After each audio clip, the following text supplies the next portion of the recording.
A ideia de hoje é, acho que assim, talvez uma das principais métricas que todo mundo busca no dia a dia de vendas é aumentar a taxa de conversão. Nosso resultado ele é basicamente composto de três fatores principais, que é o volume de oportunidades que a gente gera, ou quanto que a gente trabalha, ou quão produtivo a gente é no trabalho. Segundo, qualidade, né? O que toda essa produção e volume de oportunidades a gente consegue converter em venda.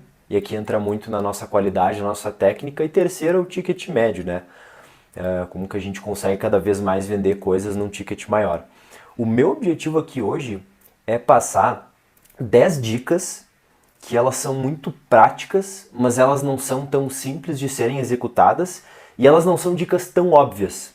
Não são dicas que todo mundo faz ou conhece ou falam por aí. Eu queria trazer algo um pouco coisas não tão intuitivas. E o que é a minha grande promessa com esse conteúdo? É que se tu conseguir. E assim, tu provavelmente não vai sair daqui sendo bem transparente, conseguindo executar todas essas técnicas. Mas se tu de repente conseguir sair daqui aprendendo uma delas e executando muito bem, talvez tu já consiga aumentar um pouco a tua taxa de conversão. Se tu conseguir aplicar três dessas técnicas nas suas próximas reuniões, tu vai conseguir aumentar a tua taxa de conversão. Se tu anotar tudo que eu vou passar aqui, os 10 pontos, praticar e daqui a 6 meses estiver executando todas essas técnicas com maestria já de forma mais automatizada, né? Não é algo mais vai sair natural nas tuas reuniões, aí eu digo que talvez tu até possa dobrar a tua taxa de conversão de tanto que tu vai estar vendendo mais. Então, se tu ainda não tem uma caneta aí, ou um papel, ou se tu anota no celular, enfim, pô, te dá 10 segundinhos, pega alguma coisa aqui para anotar, porque eu prometo que isso vai ser muito valioso. Mas muito valioso. E eu prometo que com certeza vai ter muita técnica aqui que tu nunca ouviu falar, ou que tu já ouviu falar, mas não sabe exatamente como executar ela, né? Não sabe os hacks que estão ali por dentro. Então, bora começar com a primeira. A primeira dica que eu vou passar aqui é desafie o cliente. Essa dica, ela surgiu de um livro que eu terminei de ler, o Venda Desafiadora. Ela é uma dica que, para quem não conhece o livro, para mim ele é uma continuação mais atualizada do Spin Selling, em termos de revolução que trouxe para as metodologias de vendas consultivas. Basicamente, esse livro fez uma pesquisa e traçou diversos perfis de vendedores e milhares de indústrias de clientes que são compradores de soluções complexas, que compram coisas através de vendas consultivas. E uma quebra de paradigma foi que a skill de relacionamento com o cliente, que é algo que todo mundo acha que é algo muito importante, né, se relacionar, o cliente gostar de ti, isso na voz dos compradores era uma das coisas menos importantes, porque eles disseram que eu poderia gostar muito daquele vendedor, mas se chegasse um outro vendedor e me oferecesse uma solução tão boa quanto, ou melhor, ou num preço mais competitivo, adeus relacionamento, eu quero aqui a melhor solução. E qual foi a principal característica dos tipos de vendedores que tinham mais sucesso? Eram aqueles que eram os desafiadores, os que desafiavam o cliente. Eu peguei aqui uma frase que explica muito bem do próprio livro isso. Escuta aqui. Os melhores profissionais conquistam os clientes não por descobrirem o que os clientes já sabem e necessitam, mas por lhes apresentarem todo um novo modo de pensar. O que ele diz? Basicamente, pergunta assim, qual que é a tua necessidade? E o cliente explica a necessidade e muitas vezes até o próprio livro do Spin Selling ele traz, né, que poxa, o vendedor que tem mais sucesso é aquele que entende melhor o problema do cliente, mas essa obra traz que isso não é suficiente. Porque não basta tu entender aquilo que o cliente já sabe. Se ele tem uma necessidade, já sabe da solução que ele precisa, tu só vai apresentar uma solução para ele, para que tu está servindo afinal? É uma venda um pouco mais robótica, certo? Então assim, para isso, o cliente ele precisa mesmo de um vendedor que conheça as necessidades dele, ou seja, do cliente, melhor do que ele mesmo. E que seja capaz de desafiar e encarar suas próprias atividades de um modo completamente diferente. Ótimas perguntas não bastam, é preciso ter ótimas ideias. E tem um exemplo disso que é muito interessante. de uma executiva de vendas de cadeiras, mesas corporativas, né, equipamentos ergonômicos para escritório, que ela ia fechar uma venda com um cliente que ele já estava de contrato assinado com um concorrente dela. E aí, quando ela foi falar com ele, disse assim, não, beleza, tudo bem se a gente não fechar, mas me conta um pouco o que tu tá pensando e até o que tu já decidiu comprar ali do teu concorrente. E aí ele foi explicando, não, que a gente comprou um conjunto de mesas, de 6 mesas juntas aqui numa ilha e depois na outra, e esse tipo de cadeira. Ela, e para que tu quer remodelar o escritório? Não, eu tô precisando unir melhor a comunicação entre as pessoas. E ela disse assim, tu sabe que para isso, tu ter 2 cadeiras, grupo de 2 pessoas sentadas próximas em vez de 5, 6 ou mais, gera muito mais comunicação e conexão. E ele, não. E tu sabe que o que ela começou a fazer? Começou a trazer um monte de informação sobre as necessidades dele que ele não sabia. Ela não estava falando da solução dela, da solução do concorrente, ela só estava ensinando para ele, porque tu precisa, a melhor coisa que tu poderia comprar e fazer ou desenhar de espaços no teu escritório é isso. E aí ela conseguiu fechar a venda. No final, ter vendido os equipamentos foi só uma consequência, mas ela mostrou que ela entendia muito mais da necessidade, não é do business, não é do modelo de negócio do cliente, é entender mais daquela necessidade que diz respeito à tua solução. Se tu for mais especialista que o cliente nisso e puder ensinar para ele visões diferentes, tu vai gerar uma autoridade, e isso é a característica para vendas complexas que essa pesquisa mostrou, que é uma pesquisa gigante, que é o fator mais relevante para a decisão de compra, pensando na cabeça da empresa, né, do comprador. Então, desafio o cliente. Ótimas perguntas não bastam, é preciso ter ótimas ideias. Basicamente assim, meu primeiro emprego, eu mandei muito bem em vendas, ganhei prêmios, destaque, bati todas as metas.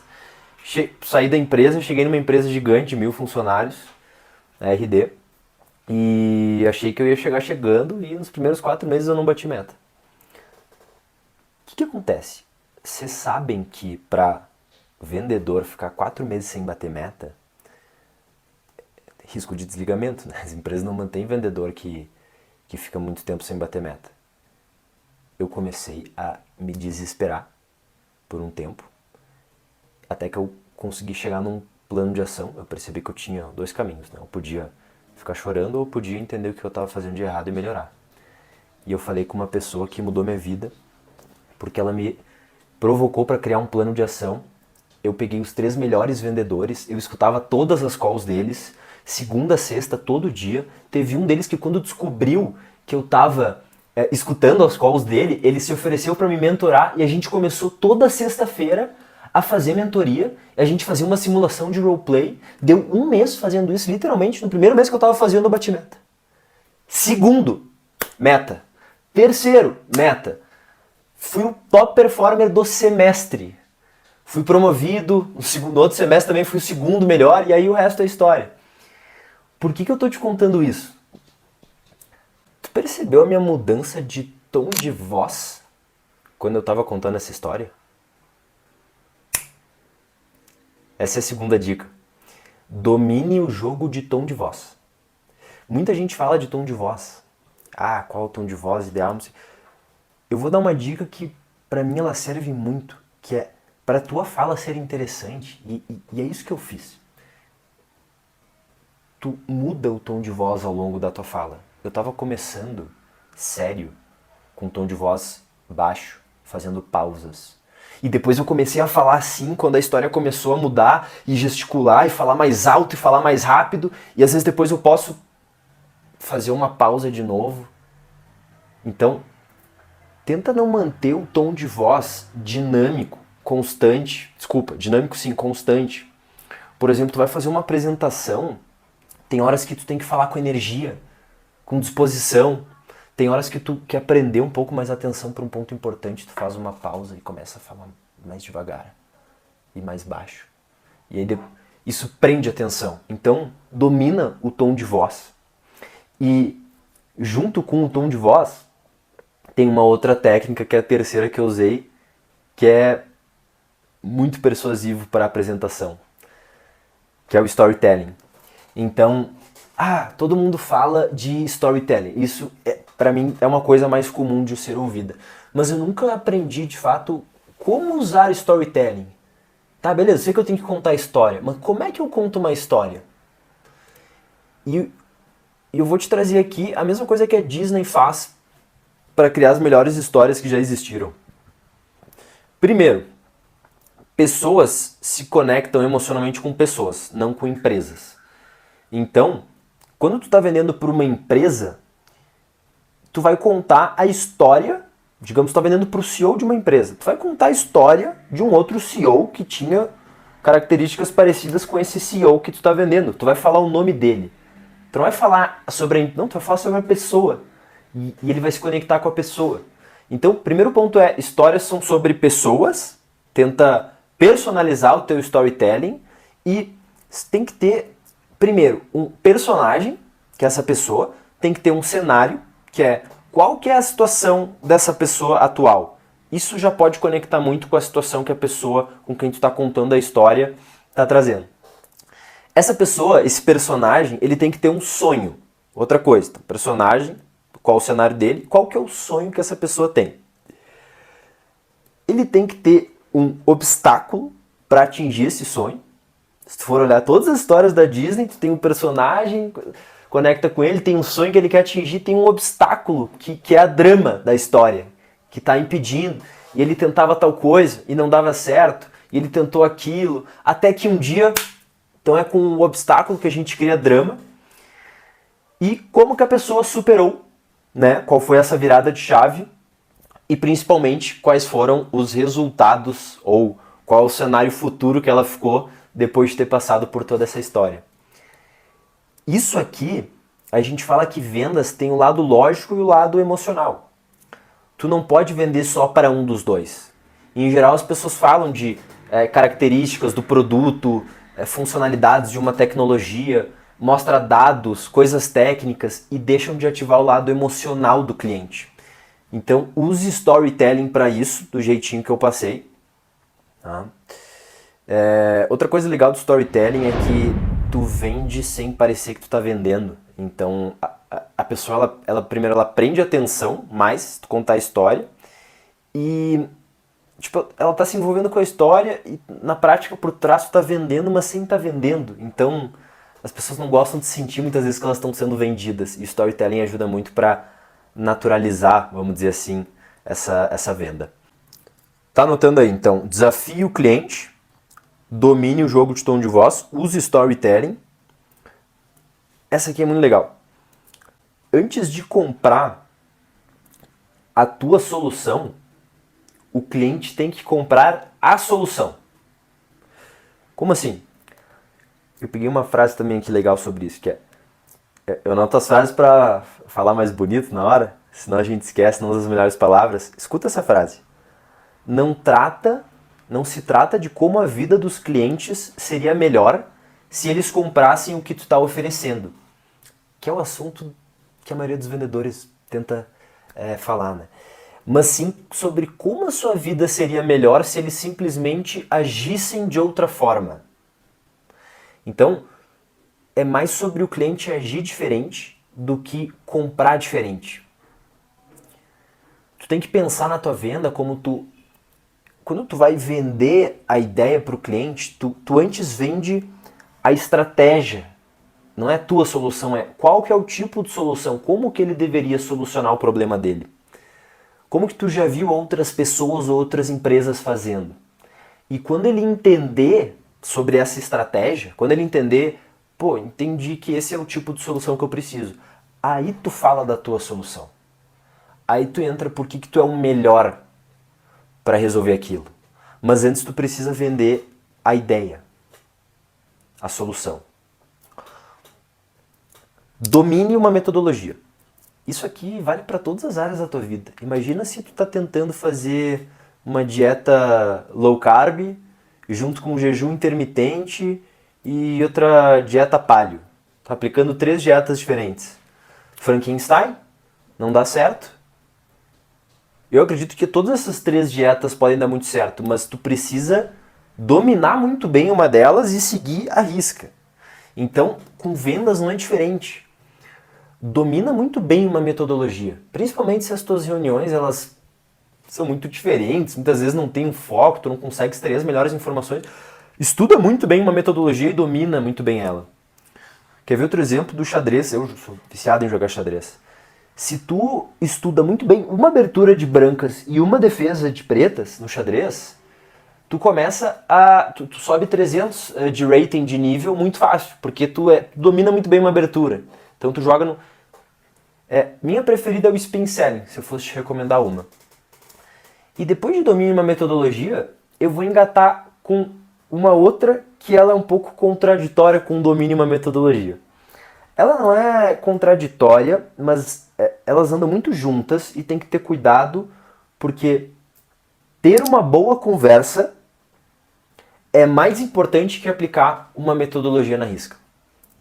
O que acontece? As pessoas dominam uma metodologia e é normal que elas vão parecer um robô, às vezes. Principalmente numa call de diagnóstico, de discovery, para fazer perguntas para o cliente. Né? Aí o cliente ele responde uma coisa, a pessoa faz outra pergunta. Ele responde uma coisa, a pessoa faz outra pergunta. E fica uma entrevista, fica uma conversa chata. Então, o que é um exemplo assim, né, de ter uma boa conversa é mais importante que aplicar uma metodologia na risca? Vamos dizer que tu está ali na parte do P, do spin selling, e o cliente traz assim, meu problema é que eu não estou gerando demanda o suficiente para bater a minha meta. Pô, João, entendi. E assim, eu acho que a cada 10 clientes que eu converso que querem vender mais, 9 me dizem que o problema deles é que eles não estão gerando demanda o suficiente para bater meta. Mas assim, tu me comentou que tu está fazendo conteúdo, tu está investindo em anúncio, tu tem um analista de marketing que tu confia. O que tu acredita que esteja causando esse problema então? Perceba que eu não estou só pensando na próxima pergunta, eu estou conversando com o cliente aqui. Eu trouxe uma informação, conectei com outras coisas que ele me disse para fazer uma segunda pergunta. Né? Isso é um jeito. Né? Tu escuta o que o cliente está falando sem estar pensando em qual que é a próxima pergunta que tu vai fazer. Né? E tem uma outra coisa legal que é follow-up questions, se chama o nome dessa técnica. Que é o quê? O cliente ele te fala no meio da reunião que ele está com um projeto de expansão internacional. Cara, isso é muito importante. Eu não vou seguir a minha metodologia certinha porque tem uma próxima pergunta. Pô, o cara me falou que ele está numa expansão internacional. Eu vou fazer algumas perguntas sobre isso. Eu vou fazer umas perguntas de follow-up naquilo que ele está me dizendo. O cara fala alguma coisa da vida dele, do filho, do projeto de expansão internacional. Qualquer coisa que tu prenda assim, pô, isso aqui é legal, vou curioso, vou perguntar um pouco mais sobre isso aqui, vou fugir um pouco do script, isso ajuda também a não ficar automatizado. E terceiro ponto dentro de ter uma boa conversa é tu adapta a tua conversa ao estágio que a pessoa tá, que o lead tá. Então, o spin selling, né? Situação, problema, implicação. Se a pessoa já chega com uma dor muito latente nos primeiros 5 minutos de conversa, o cliente já falou de uma dor porque aquilo está impactando e não sei o que, ele já deu todas as respostas que tu precisava para a metodologia. Tu não vai, não, beleza, só deixa eu entender um pouco melhor o teu problema. Não, como assim? Eu acabei de te falar do meu problema, eu cheguei falando que tu não tá me ouvindo. Então, ao mesmo tempo que se o lead chega e não tem um problema muito claro, e tu vê que ele não tem uma dor, tu não vai seguir a conversa rodando o spin selling, tentando pegar uma dor se tu tá vendo que a pessoa não tem. Talvez tu vai desqualificá-la na conversa. Fala, fulano, obrigado por me trazer o teu cenário, mas eu, assim, eu não tô entendendo exatamente o que é o teu desafio. Ou se tu tem algum problema que tá te fazendo ter prioridade para dedicar 30 minutos para essa conversa. Eu não sei se eu me sinto muito confortável da gente marcar uma reunião para te apresentar o meu produto, porque talvez tu não tenha um problema que seja muito grande agora da gente resolver. Pô, quebrei a metodologia, joguei na cara dele, tô tendo uma conversa. Mais importante do que seguir a metodologia. A metodologia é uma base que tem que estar aqui, mas é muito mais importante estar presente na conversa. Vamos para a próxima. Essa aqui também tem a ver com isso, mas eu coloquei aqui como como uma dica central, porque isso para mim é muito importante, que é repita a sua conclusão sobre a explicação do cliente. Essa é a melhor forma de tu demonstrar e exercer escutativa. Por que tu tá demonstrando escutativo? Que o cliente fala tal coisa, pá, deixa eu ver se eu entendi. Em outras palavras, o que tu tá me dizendo é isso, isso, isso, e mais isso, isso, isso. Eu entendi bem ou eu tô falando bobagem? Não, Edu, é exatamente isso. E para complementar, então assim, isso me ajuda a entender, me ajuda a ter escutativa, e eu tô mostrando pro cliente também que eu tô entendendo ele, que eu tô focado na conversa. Sempre que tu repetir alguma coisa que o cliente te explicar nas tuas próprias palavras, vai soar também como, pô, tô conectado, tô tendo um interesse genuíno, tô entendendo o que ele tá me falando, tô preocupado com o que ele tá me falando. Então, isso aqui eu te aconselho a fazer em final de uma call de discovery, de uma call de diagnóstico, se tu principalmente, ou se tu faz uma call só de diagnóstico, ou se tu faz uma call inteira para perguntar para o cliente depois de apresentar, tu sempre no final fecha tudo. Então, beleza, então o próximo passo seria eu te apresentar aqui, mas deixa eu ver se eu entendi bem o teu contexto. Daí tu vai lá e fala para ele todos os pontos que tu anotou na call. E tu foco é esse aqui, né? Se eu te apresento. É isso? Pô, é exatamente isso. Que matou a pau. Faltou mais três. Faltou mais três. Sétimo. Melhor dizendo, oitavo. Entender o perfil de cliente é crucial para saber como tu vai adaptar a tua técnica. Então, por exemplo, existem clientes com perfil econômico, técnico, clientes que vão ser usuários de uma solução que tu estiver vendendo, clientes que são analistas. Então, assim, o cara é mais racional ou ele é mais emocional? O que eu estou sentindo desse cliente? Ou ele é um sócio, um analista ou um gerente executivo? Essas coisas elas são fundamentais para tu adaptar. Por exemplo, quando eu pego um analista que não é um tomador de decisão para vender uma solução de tecnologia para uma empresa, por exemplo, eu não vou ficar enchendo o analista, como eu vejo muitas pessoas fazendo, encher o analista de pergunta que ele não sabe responder, tipo, qual que é a meta de faturamento da empresa? Qual que é o problema de tu ficar sem gerar lead nos próximos 4 meses?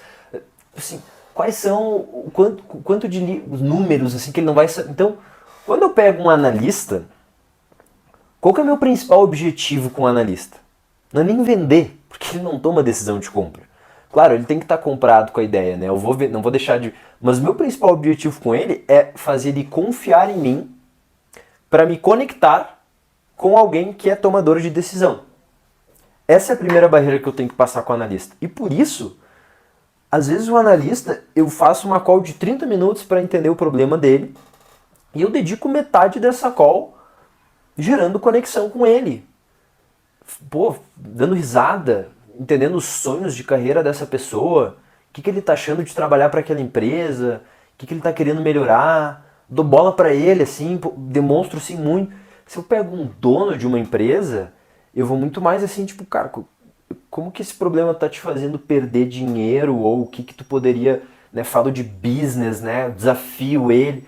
Então, assim, adapta, assim, como tu, por exemplo, tu vai pegar um tomador de decisão que é extremamente analítico, pô, tu tem que sentir isso com 5 minutos de reunião. Tu sente isso na forma como a pessoa fala muitas vezes. Tu tem que julgar. Nem sempre tu vai acertar, mas na maioria das vezes eu acredito que sim. Então se eu for pegar uma pessoa que é analítica, eu preciso bater número com ela.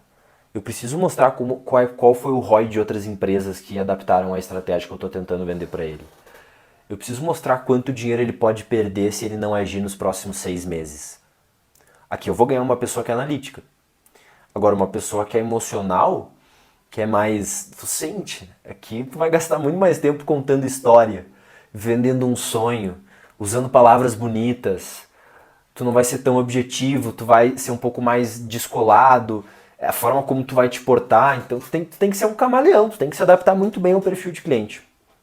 Nono, fechamento de portas. para aumentar a taxa de conversão, as portas das etapas do processo comercial precisam ser muito bem fechadas. O que é fechamento de portas? É quando tu tá numa apresentação e aí tu mostrou toda a tua solução para o cliente e tu vai partir para a página ou para a apresentação da proposta, tu vai falar de números, tu nunca vai falar de números, né, de preço, sem fechar a porta da tua solução. Ah, Edu, como é que eu fecho a porta da minha solução? Cliente, depois de tudo que eu te mostrei aqui, baseado nos objetivos que tu me trouxe no início da nossa conversa, tu sente que isso vai te levar para onde tu quer chegar? Ah, Eduardo, sinto. Legal. Por quê? Ah, gostei disso, disso, disso. Pá, isso aqui, gostei muito. É mesmo? É. E teve alguma coisa que te preocupou na solução que pode não dar certo? Não, Edu. Não teve, assim. Acho que a única coisa que possa nos impedir de avançar agora é preço. Beleza. Então eu vou te mostrar aqui a proposta. Se a pessoa fala não, tem algumas coisas que eu não gostei que eu acho que me fariam não começar agora. Beleza, vamos falar disso, porque talvez nem faça sentido eu te mostrar o preço se tu não estiver convencido de que a solução vai te ajudar 100%. Mesma coisa. Tem um desconto, vai entrar numa negociação depois do preço. Tem que fechar a porta de que é só isso que está nos impedindo de avançar? Beleza, se eu te conseguir um valor que fique mais viável, a gente poderia bater o martelo e assinar agora aqui na reunião? Sim, podemos. Beleza, começa a negociação. Tá terminando também uma reunião de diagnóstico, eu já tinha dito antes. Tu vai resumir tudo que o cliente falou, perguntar se é uma prioridade para ele resolver isso e explicar um pouco da tua solução e falar, é mais ou menos isso que tu tá buscando? Você até pode perguntar, nossos clientes costumam investir entre 5 a 10 mil reais por mês. Se eu te mostrar uma solução que se adeque às tuas necessidades e tu fique convencido de que é o que tu precisa, como é que seria para te investir entre 5 a mil reais por mês? Não, Edu, se tu me mostrar e eu entender que é isso, vambora. Beleza, fechei a porta do diagnóstico. Sempre feche as portas, porque senão tu vai dedicar tempo para apresentar e lá no final, quando tu for falar de preço, vai aparecer alguma coisa que tu poderia ter descoberto há muito tempo atrás, que poderia ser um go ou no go para avançar o cliente para uma apresentação, ou pelo menos é uma objeção que, beleza, ele tem a sua objeção, mas eu vou levar ele para a apresentação da mesma forma, porque eu acho que eu posso ir quebrando essa objeção ao longo da apresentação e vai chegar na proposta e ele nem vai voltar a falar daquilo de tão bem e de tanta segurança que eu trouxe para ele sobre esse ponto ao longo da apresentação. Feche as portas entre as etapas do processo, sempre.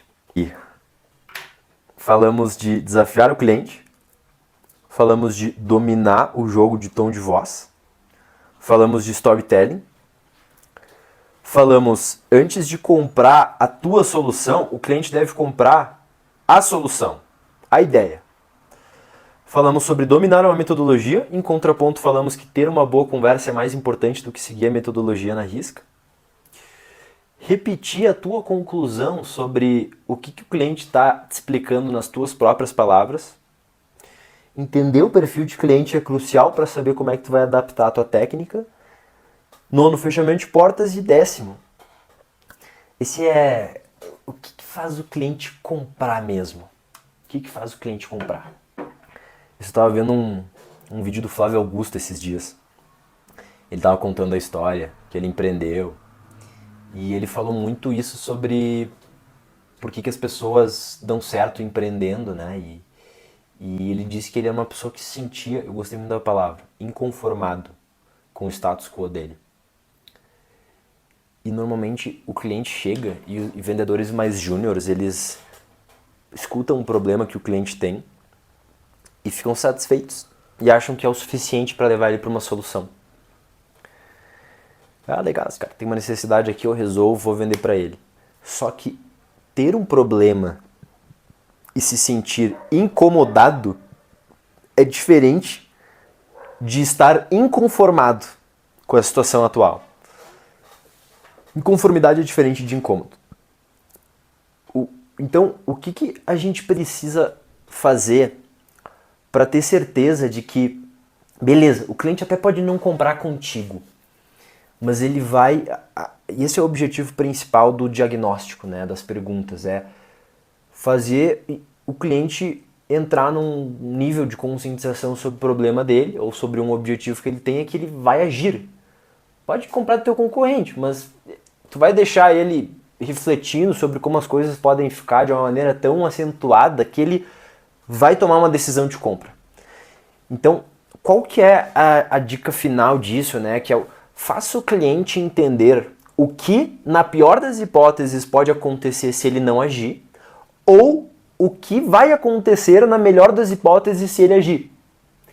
Às vezes a gente não pega um problema tão latente, mas, pô, se eu não tenho um problema que eu não consegui enfiar um parafuso e torcer, pelo menos eu preciso ter um objetivo que eu vou deixar ele sonhando, porque ele sabe o potencial de ganho que ele vai ter se ele chegar lá. Um desses dois vai ser suficiente para ele agir. Se ele tiver tipo, pô, isso é legal, mas beleza, nem tanto. Pode apresentar a melhor solução do mundo que ele talvez não ache que faz sentido investir para sair de onde ele está. Então, é isso. Espero ter contribuído com dicas valiosas aqui para tu conseguir aumentar a tua taxa de conversão. E eu quero fazer um pedido, que é, tenta aplicar só uma delas. Escolhe a que tu mais gostou dessas 10 na tua próxima reunião de vendas e me conta. Me chama no direct. Me conta, Edu, apliquei tal técnica e fez essa diferença aqui na minha reunião. Se tu gostou desse conteúdo e quer retribuir de alguma forma, eu não vou te pedir dinheiro, mas eu vou te pedir isso. Me conta, como é que foi quando tu aplicou? Beleza? Até mais.